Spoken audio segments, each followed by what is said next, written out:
Sometimes on farm you have to reach something that's up high, and your only option is to put scaffolding on the back of the truck. A boom lift costs about $1,200 a week to rent plus diesel, so this is my workaround. Here's me constructing it in fast motion.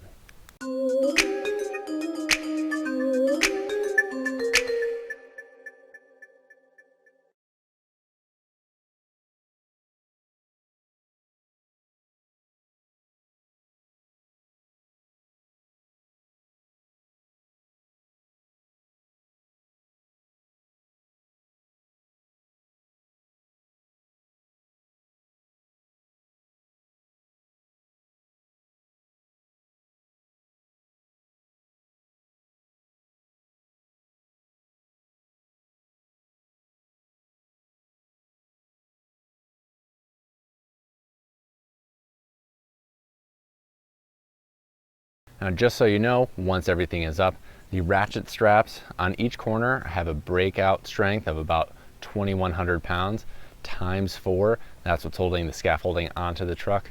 I don't exert that much force. I feel really safe, and that's it. We really only use this for special occasions like putting up or taking down hops, reaching something tall on farm. Usually it's only me who's riding up top. If you have any questions about this, you can leave them in the comment section below. And until next time, I'll see you out in the field.